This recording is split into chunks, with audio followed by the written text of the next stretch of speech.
सिंधिया को प्रियंका ने क्या दिया पैगाम, बीजेपी हुई हैरान। बीजेपी में अलग थलग पड़ चुके हैं सिंधिया, समर्थकों को भी नहीं दिला पा रहे टिकट। प्रियंका गांधी ने जब पिछले महीने जबलपुर का दौरा किया तो सिंधिया की गद्दारी को याद किया और सबक सिखाने की बात कही, लेकिन जब वो सिंधिया के गढ़ ग्वालियर पहुंचे तो उन्होंने सिंधिया पर सीधा हमला नहीं किया। प्रियंका ने बस इतना ही कहा कि कुछ लोगों की विचारधारा अचानक बदल गई। उन्होंने ये भी कहा कि वे चाहे तो सिंधिया के बारे में बहुत कुछ बोल सकती हैं, लेकिन कहा कुछ नहीं। ज्योतिरादित्य के पिता माधवराव सिंधिया और प्रियंका के पिता राजीव गांधी करीबी मित्र थे। ज्योतिरादित्य भी जब कांग्रेस में थे प्रियंका गांधी के बेहद करीब थे। दावा किया जाता है कि ज्योतिरादित्य को प्रियंका अपना भाई मानती थी। सिंधिया के बीजेपी में जाने से उनके गांधी परिवार से सियासत बदल गई, लेकिन प्रियंका ने सियासत को रिश्तों पर हावी नहीं होने दिया। अब सवाल यह है कि प्रियंका ने पुराने रिश्तों का मान रखा या भविष्य के संबंधों की नींव रख दी है। ग्वालियर में कांग्रेस की जन आक्रोश रैली में प्रियंका गांधी 33 मिनट बोली। मणिपुर से लेकर महंगाई, बेरोजगारी, भ्रष्टाचार, शिवराज सिंह चौहान और नरेंद्र मोदी तक सबकी अपने भाषण में चर्चा की। गांधी परिवार का कोई सदस्य पहली बार रानी लक्ष्मीबाई की समाधि तक गया। रैली में प्रियंका ने लोगों से ये जरूर कहा कि कांग्रेस की पिछली सरकार कुछ लोगों ने गिरा दी, इसलिए इस बार ऐसी सरकार बनाएं जो दल बदल से गिराई ना जा सके।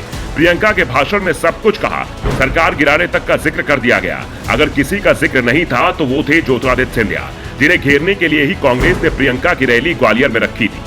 सिंधिया को ग्वालियर का महाराज कहा जाता है। ऐसे में प्रियंका का सिंधिया के खिलाफ ना बोलना कई सवाल उठा रहा है। दरअसल प्रियंका भविष्य की संभावनाओं को देखते हुए भी चल रही है। ग्वालियर चंबल का इलाका सिंधिया परिवार का गढ़ है। कांग्रेस को एहसास है कि सिंधिया पर हमला किए बिना इस गढ़ को भेदना असंभव है। इसके बावजूद प्रियंका ने सिंधिया पर हमला करने से परहेज किया। ये चौंकाने वाला जरूर है, लेकिन इससे लोगों को आश्चर्य नहीं हो रहा है। संकेत भविष्य की संभावनाओं की ओर भी इशारा करते दिखाई दे रहे हैं। दरअसल सिंधिया समर्थकों का दावा है कि 2018 का विधानसभा चुनाव कांग्रेस ने सिंधिया के नाम पर जीता था, लेकिन उन्हें सीएम नहीं बनाया। दिग्विजय और कमलनाथ ने मिलकर उन्हें किनारे लगाने की कोशिश की। सिंधिया सीएम नहीं बन पाए, इसी के चलते उन्होंने कांग्रेस छोड़ दी, लेकिन सीएम बनने की उनकी इच्छा बीजेपी में भी पूरी होती नहीं दिख रही है। बीजेपी ने साफ कर दिया है कि वो विधानसभा चुनाव शिवराज के नेतृत्व में ही लड़ेंगे। चुनाव जीतने पर शिवराज ही सीएम बनेंगे। सिंधिया की बीजेपी में दूसरी मुश्किल है कि वो जब भी कोई कदम उठाते हैं तो उसके खिलाफ बीजेपी के पुराने सभी नेता एक हो जाते हैं और सिंधिया की बात को दबा दिया जाता है।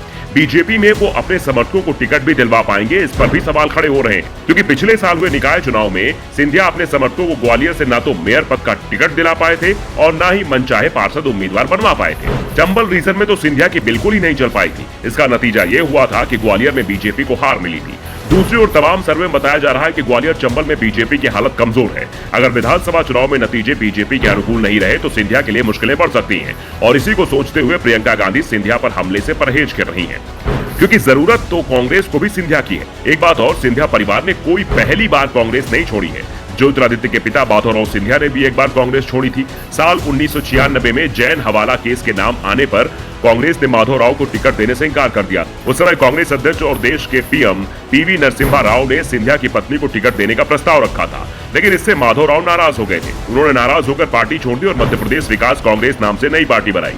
उन्होंने लोकसभा चुनाव में कांग्रेस के उम्मीदवार को रिकॉर्ड वोटों के अंतर से हराया। इसके बाद उन्होंने एचडी देवगौड़ा सरकार का समर्थन कर दिया, लेकिन 1998 में सोनिया गांधी ने पार्टी का नेतृत्व संभाला तो फिर वो वापस कांग्रेस में आ गए।